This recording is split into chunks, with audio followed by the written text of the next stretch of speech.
This happened a couple of weeks ago during one of my overnight shifts. I had been a nurse for 10 years, and while my job often felt routine, something always felt off at night. The hospital was too quiet. The fluorescent lights flickered, casting strange shadows in the hallways. I never stopped thinking about what happened that I was checking in on patients when I stumbled upon an elderly man in the emergency room. He was just there.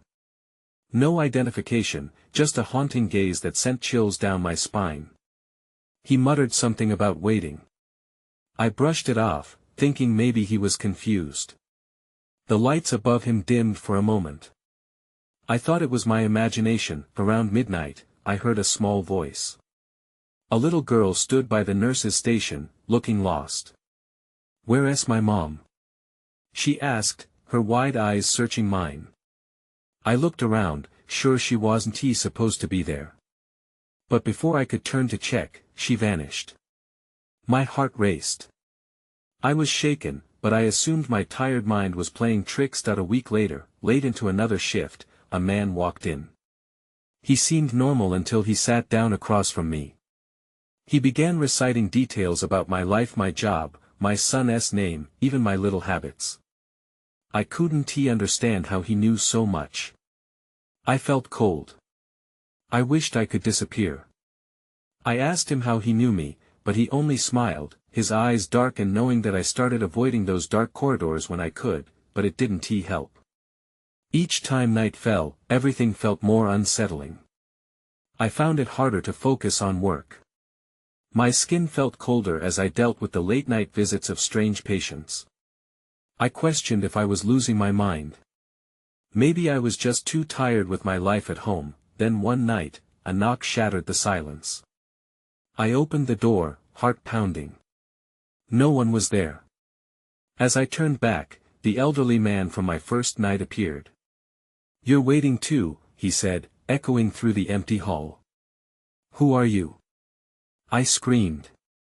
A cold sweep washed over me. He pointed to the dark room behind me. I turned, but it was dark. "They're all waiting," he whispered before blinking out of sight. Maybe it was my imagination, but I felt I had to find out. That night, my world tilted. I couldn't shake the feeling that this was only the beginning. What were these encounters leading me to? I felt trapped between reality and a nightmare. But there was something I had to confront. Then he asked, "Why are you still here?" I didn't know how to respond. The answer seemed to linger in the air, heavy and unanswered. I couldn't shake the feeling of dread as my next shift approached. My heart raced when I walked through the hospital doors, and an icy chill gripped my spine. The fluorescent lights buzzed above, mocking my anxiousness. Each of those lights cast shadows that seemed to stretch longer than they should, twisting along the walls. That I started my rounds, forcing myself to stay focused.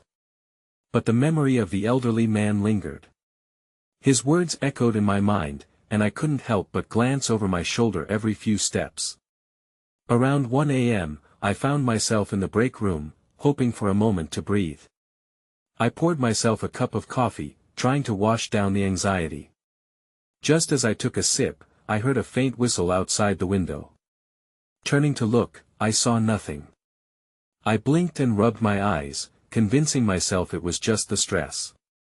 But then I heard it again, a soft melody drifting through the air. It was wrong. It felt wrong, like a song played during a tragedy.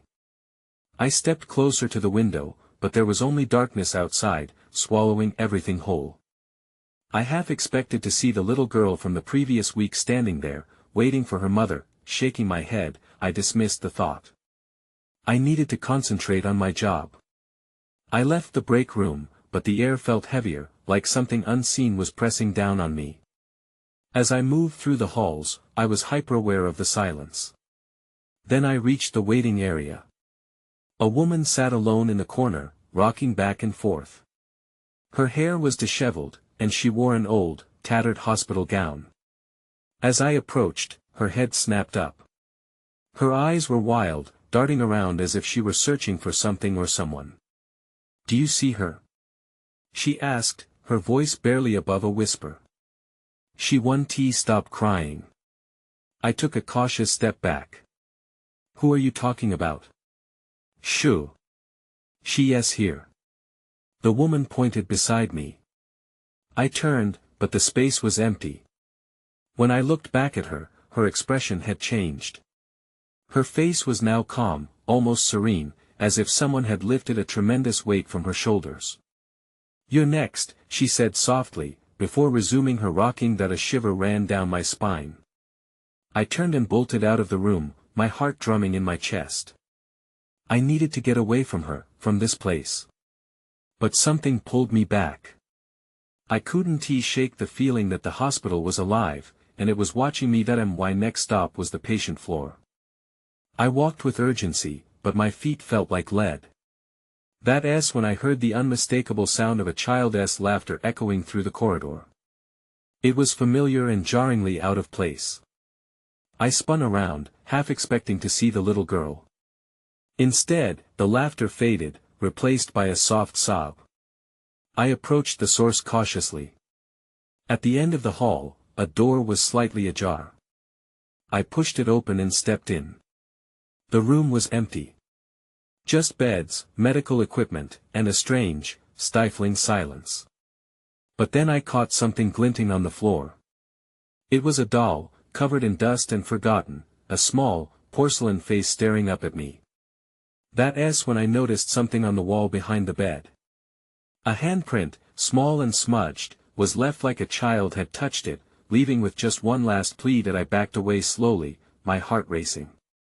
But as I turned to leave, I heard it again, the soft whisper of a child saying, "Mommy, help me." With a cold rush of fear, I realized I had to confront whatever was happening here. There was no running anymore. I was in too deep. I just hoped I wouldn't be too late to find out what it all meant. I stepped into the dark hallway, my breaths shallow and quick. The sobbing echoed again, pulling me back toward the room. "Mommy, help me." It was a plea that haunted my every thought, warming the back of my mind while chilling my bones. I needed to find where it was coming from, but my resolve faltered with each step. The door creaked as I pushed it open further. The room was still empty, save for the beds and the doll. My hands trembled as I reached down to pick it up. It felt cold in my grasp, unnaturally so. Something was very wrong here. I glanced back to the door, half expecting to see the woman from before standing behind me, just watching. But there was nothing, just the all-consuming silence. That I turned the doll over in my hands. It was beautiful but old, its once vibrant dress now faded. Suddenly, a jarring sound broke the quiet, a loud bang from somewhere outside in the corridor. My heart jumped. I dropped the doll, letting it clatter on the floor. Fear surged through me, and without thinking, I rushed toward the noise. That I reached the nurse's station, where a group of staff was huddled together. They looked just as startled as I was. "What happened?" I asked, trying to mask my own panic. "It was nothing," one of the nurses said quickly, her eyes darting around, "just some equipment falling in room 204. No big deal." But her voice trembled, revealing the uncertainty behind her words. That I frowned, my gut telling me otherwise. The way she spoke felt off, laced with unspoken fear. Still, I tried to ignore it. I could feel the weight of the air pressing in on me, thick with anxiety. "I heard a child," I admitted, surprising everyone. "Just now in the other room." The nurses exchanged furtive glances, and one of them, a middle-aged nurse with tired eyes, stepped closer. "You shouldn't be here alone at this hour. We've had some strange things happen lately. You need to be careful." I nodded but felt my defiance rise. I couldn't shake the impression that something was deeply wrong, not just within these walls, but with that doll, or with the child's cries. I didn't want to believe it, but the nagging feeling haunted me. Just then, another sound broke through the tension, a door creaking open down the hall followed by soft footsteps. I turned, heart racing, as a small figure emerged from the darkness. It was a child, clad in a gown nearly identical to the woman's. The girl's hair fell in tangled strands, and her eyes were wide, searching. "Help me," she whispered. My stomach dropped, and I froze. Where's your mother? I managed to ask. She tilted her head slightly, confusion clouding her features. She said she would come back. She promised. The girl's words dripped with desperation, a thin veil of sorrow covering her tiny face, and just like that, the air changed. The girl's presence pulled the shadows tighter around us, and another voice echoed in my head, the voice of the woman in the waiting area. You're next. I took a step back, heart pounding in my chest, realizing I had to act. Wait. Come here.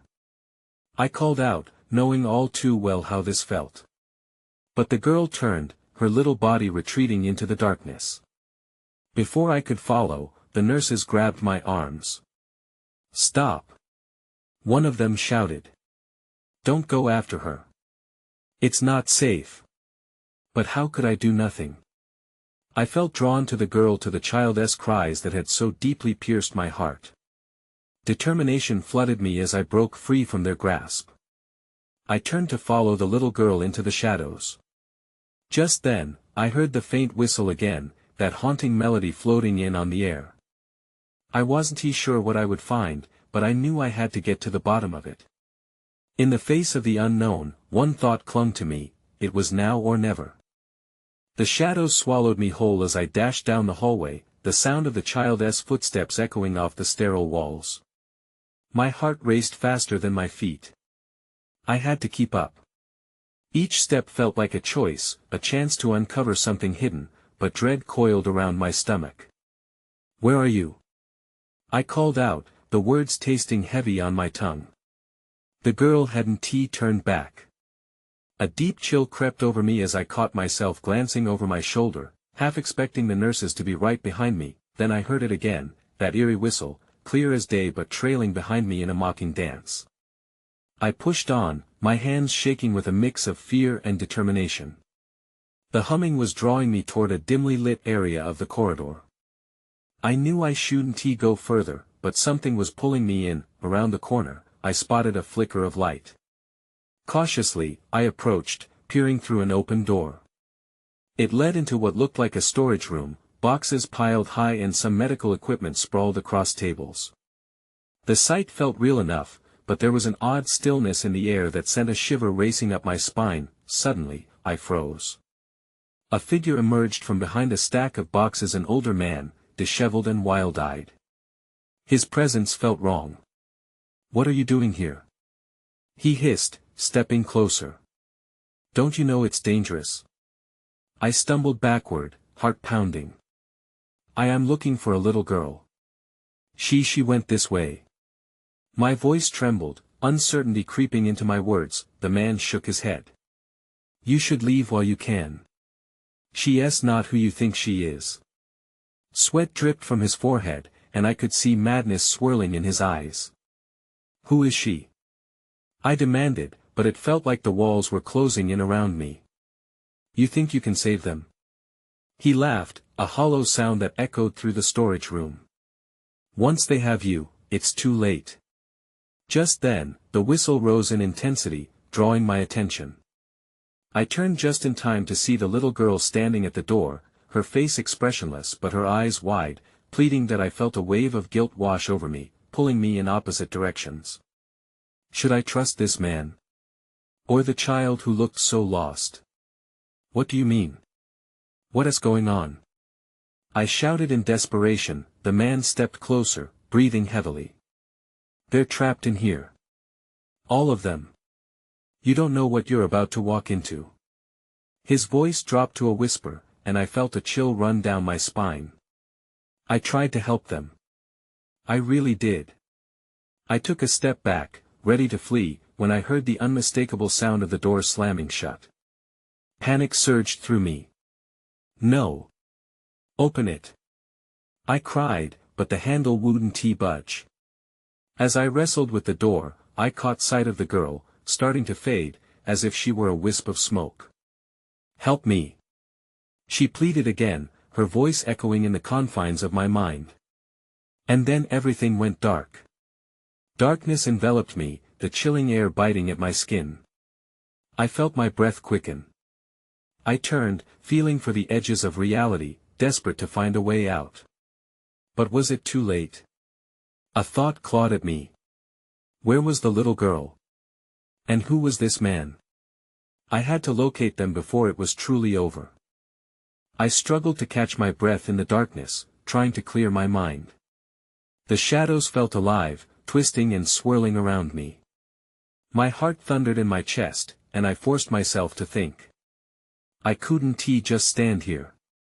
I had to find a way out. That I reached out, hands brushing against the cold walls, inching my way forward. My fingers slipped over the rough surface, but I soon found myself at the edge of the room. Then I felt something solid under my palm, a door. I twisted the handle, praying it would yield. It didn't. Gripped by fear, I leaned my weight against it, pushing hard. Suddenly, a sweep of light broke through as the door swung open. I stumbled backward into the next room, gasping for air. Before me stood a long corridor, empty except for the flickering lights overhead. The air felt heavy, and I could still hear that dreadful whistle echoing. I took a cautious step forward, heart racing. "Hello?" I called out, my voice weak and uncertain. No answer. Just that whistle, now a haunting melody that seemed to float from somewhere deeper within the building.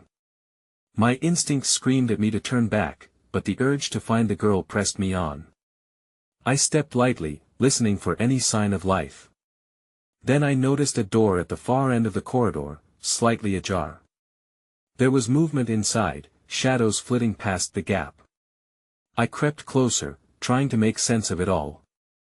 That's when I saw it, a flash of white. A child's dress. My breath hitched. I rushed toward the door, pushing it open wider. The room was large, filled with unused medical equipment and empty beds. On the far side, a small figure stood, facing away from me. "I'm here," I called, desperate. "Are you okay?" The child turned slowly. It was her, the little girl, the same one I'd seen before. But her expression was different now, almost vacant. "You shouldn't be here," she said, her voice barely above a whisper. "Why? What is going on?" I asked, confusion mixing with fear. "Those who come looking, they don't leave." Her eyes, once wide and pleading, now seemed clouded, as if she were a mere shell of someone lost. Before I could respond, the disheveled man from before appeared at the entrance, his face twisted with urgency. "Get away from her!" he shouted, startling both me and the girl. "Why? What do you?" He barreled into the room, reaching for the girl just as she let out a scream. The sound echoed against the walls, raw and piercing, and I stumbled backward. "Don't!" I yelled, but my voice felt small against the chaos. The girl began to fade again, her features softening into a mist, while the man's face twisted in desperation. In the whirlwind of panic, the room around me shook, the lights flickering dangerously. I realized then what the old man meant. This wasn't just a rescue. It was a trap. "Help!" I screamed, but there was no one to answer as everything turned black once more. Someone was coming. Someone was inside with us, and I had to find a way to break free, to understand. I couldn't let darkness close in again. But what awaited me in the shadows? I woke up with a jolt, my heart racing again. I was on the floor, cold and hard beneath me. The corridor stretched out into the shadows, but the girl and the man were gone. A soft echo of her scream rang in my ears, mixing with the faint whistle that still lingered.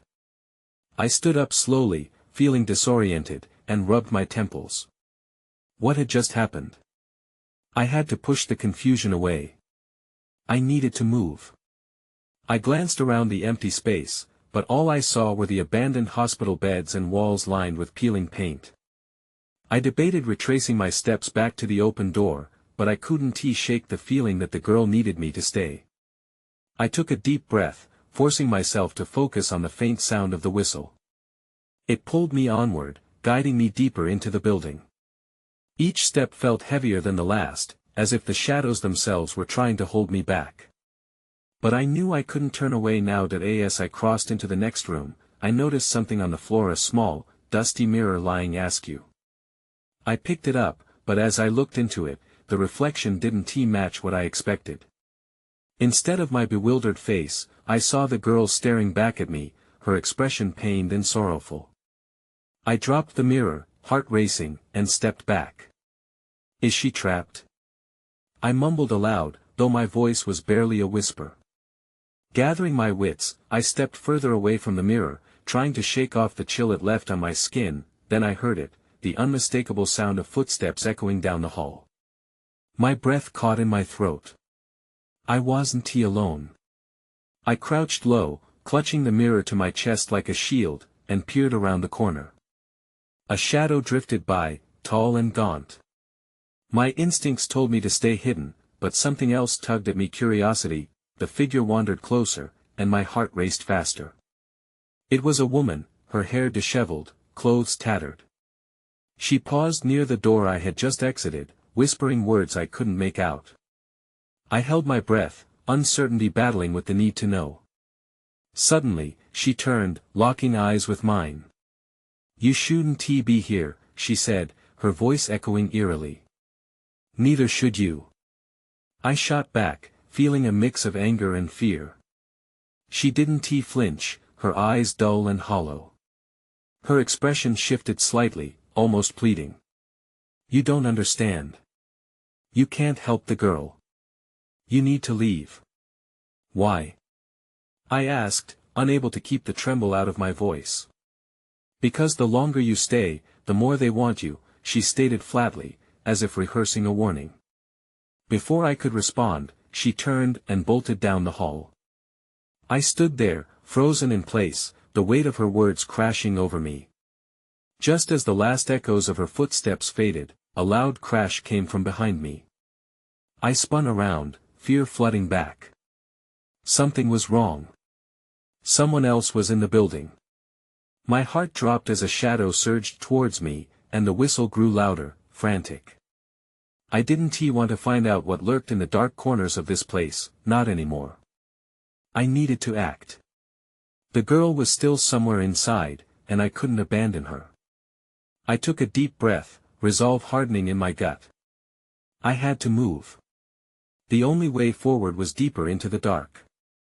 I ran, the shadows closing in behind me, and there was no turning back now.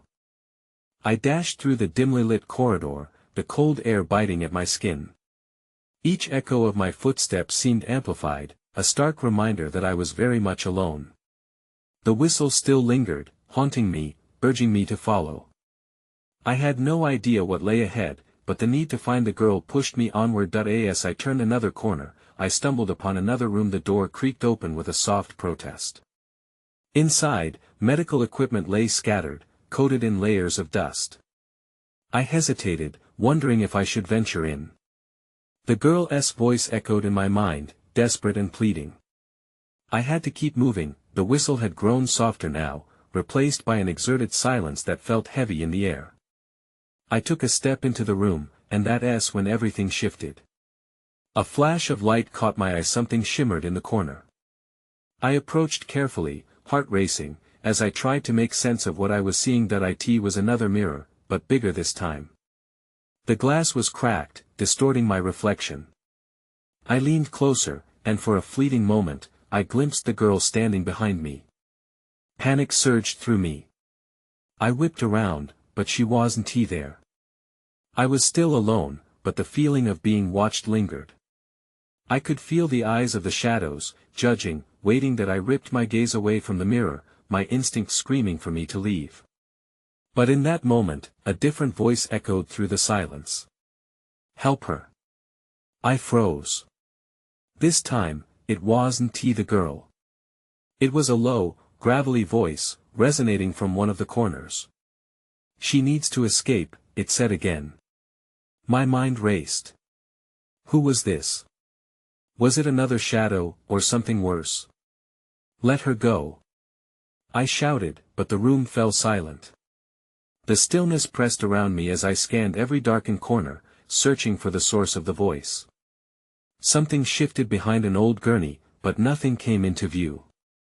Suddenly, a loud bang reverberated from the corridor outside, and instinct kicked in. I rushed toward the door, flinging it open, and bolted down the hallway. My pulse thundered in my ears as I swept past the abandoned rooms, darker than the last.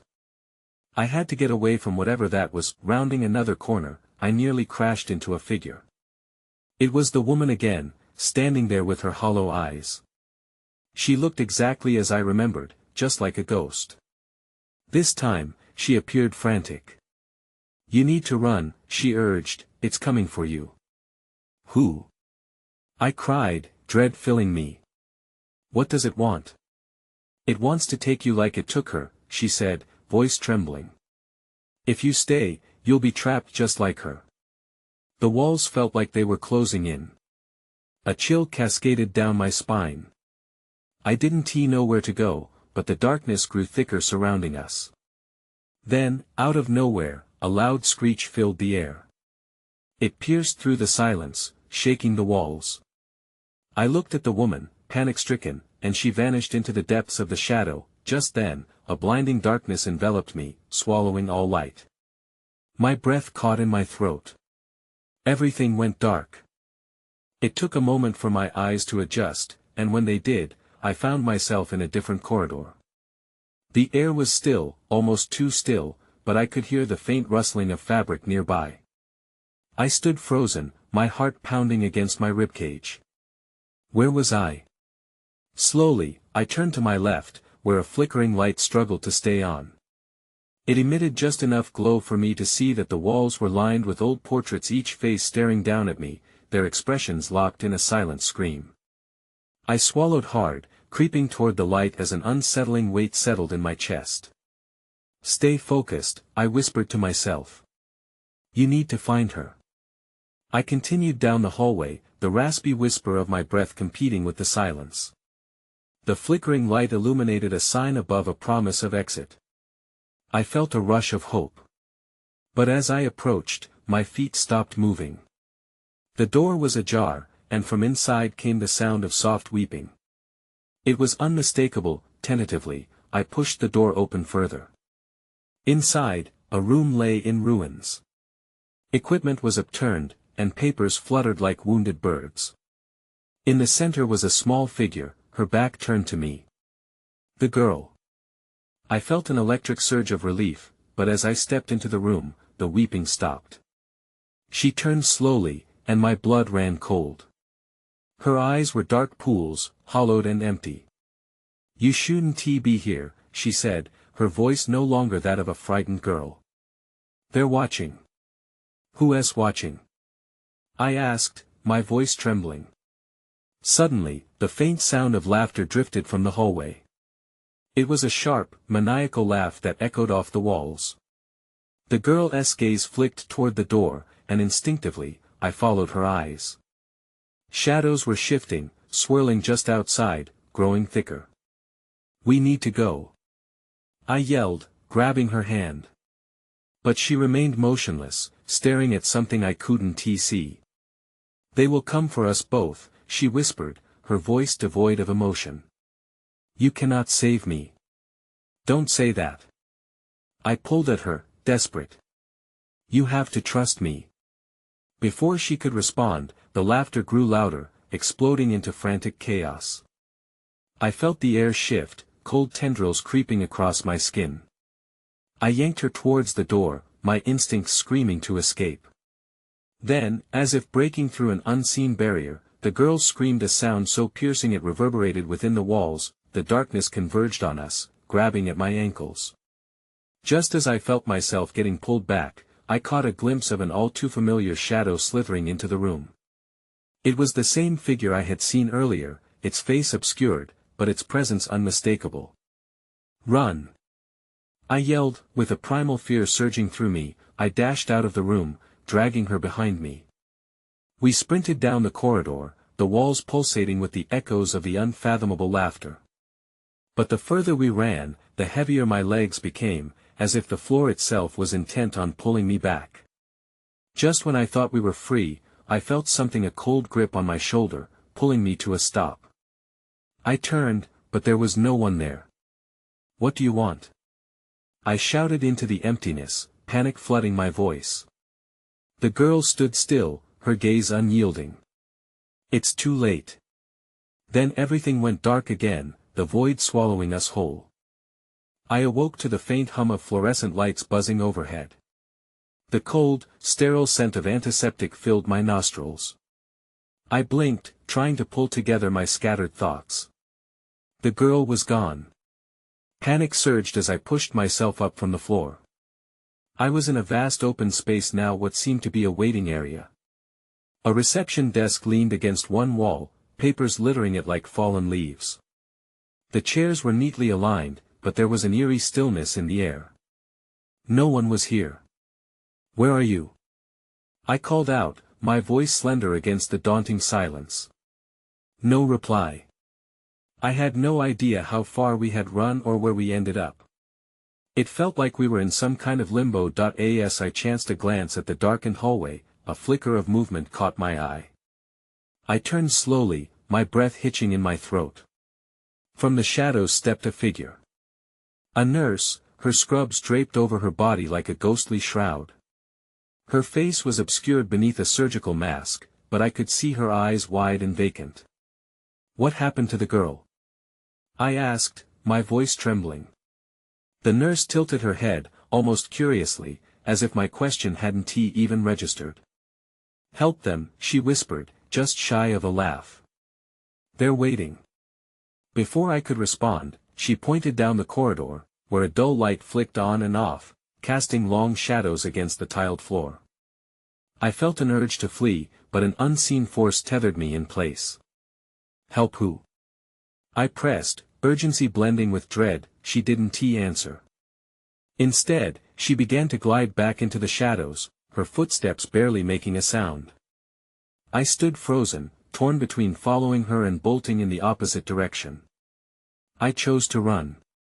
As I dashed down the corridor lit by the erratic light, I heard the sound of hurried whispers echoing from the walls. It was unintelligible, a garbled reminder of the swell of laughter I had just escaped. My heart raced as I approached a door that appeared to be ajar, an inviting glow spilling from within. With trembling hands, I pushed the door open and stepped inside. The room was filled with hospital equipment, machines beeping in a rhythm that seemed almost alive. There were 2 beds, each one occupied by a still figure, covered with white sheets. I wasn't afraid to lift the first sheet, but what I found made my skin crawl. It was empty. I spun around, panic gripping me tighter. The second bed was also empty. They had vanished. How was this possible? I felt tears welling up, a desperate need to escape this terrible dream. When I heard a slow, deliberate clap. In the corner of the room stood a tall figure, its face obscured by a hood.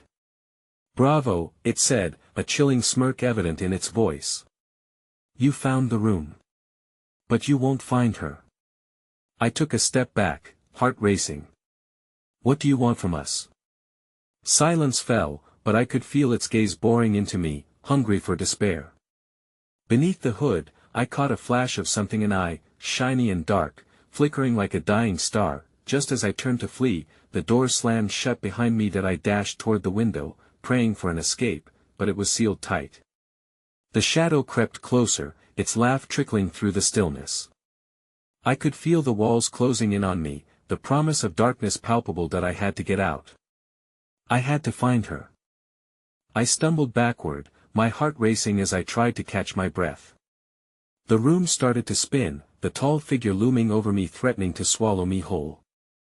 I pressed my back against the cold wall, desperate to make sense of everything I had just witnessed. The images of the empty beds flooded my mind. Where were they?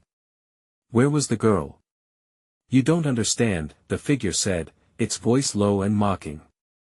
"This isn't about finding. It's about becoming." The hollow sound echoed in the room, intertwining with the rumbles of fear swelling inside me. I needed to escape, to regroup and regain a sense of control. With bottled determination, I focused on the shadow in front of me, strategically watching its movements. Anticipating a moment of distraction, I lunged toward the door. Though it was slammed shut, I banged on it with all my might, adrenaline coursing through me like fire. "Help!" I shouted, but as the echoes died, the only response was the fading laughter that danced at the edges of my sanity. "Let me out!" Suddenly, I heard a soft whimper that made my blood freeze. "Mommy," a fragmented voice repeated in a childlike pitch, a painful reminder of the girl's cries. It came from behind the figure, and my resolve solidified. "Stop!" I yelled, but the figure merely chuckled, continuing to advance. With no time to lose, I thrust my shoulder against the door, willing it to give way. In a moment of pure desperation, it swung open and I burst into the corridor, lungs burning, feet pounding against the floor as I sprinted away from the rising terror. I needed to get to safety, but my brain spun with questions. What had that figure meant? Why did it care whether I found the girl? The gravity of its words weighed heavily on my mind as I gripped a nearby railing for support. The whispers returned, swirling around me, blending with sounds of echoes. Instinctively, I turned toward the source, another room, closed off but beckoning. Summoning my courage, I moved toward it, half expecting to see the girl waiting just inside. Instead, as I pushed the door open, I found a room littered with remnants from a forgotten time, toys, books, drawings, crayons scrawled in chaotic swirls on the walls. "Help me," an amalgam of voices chanted softly. My heart raced at how eerily familiar they sounded. "Is anyone there?" I called, my voice a cacophony that felt swallowed whole. The whispers grew louder, drowning out my breathing. Suddenly, the girl's face materialized beside me once more, looking up with eyes glittering with sorrow. "You shouldn't have come back," she said, her words echoing with doom, but there was something hopeful beneath them. "I can save you," I pleaded, unabashed desperation in my tone. "I don't want you to fade." Her expression shifted, confusion melting into resignation. "It's too late for me. They'll want you to. No. This can't be how it ends." My voice grew frantic as I looked back toward the corridor, feeling the shadows press in on me. The room flickered, reality swaying like a mirage, and suddenly all at once, the laughter erupted again, and a choir of children's voices joined in. They grew louder, merging with the cold air, wrapping me in their yearning yet haunting tones. The girl looked at me one last time, her figure beginning to wane. "You have to choose," she whispered. Before I could respond, the room exploded into darkness. The whispers faded into a haunting silence, leaving me stranded in a void of uncertainty. I was left grappling for something tangible, desperate for the warmth of truth. What was real? Who was truly waiting? The weight of everything felt heavy on my chest, the hospital, the encounters, the girl, all of it unfurled into the depths of ambiguity, leaving me floundering between realms. Eventually, just when I thought I was lost for good, I felt a familiar pull guiding me back. That I emerged into the waiting area once more, disoriented but unharmed. The sterile scent of antiseptic wrapped around me like a shroud. Did I escape? My emotions tangled, and as I glanced around, the once familiar space felt subtly transformed, racked with shadows, the flickering lights casting a sense of foreboding. Did I escape, or simply trade one nightmare for another? While I longed for answers, I realized some questions could never be answered. As I sat heavily into an empty chair, breathing heavily, I couldn't shake the feeling of loss. The girl remained with me, a bittersweet ache in my heart that urged me to remember that I never returned to the hospital. But sometimes, late at night, I still hear that unwelcome whistle echoing through the silence, making me wonder if the girl is still waiting in the shadows, waiting for someone to help her. I guess I'll never know for sure.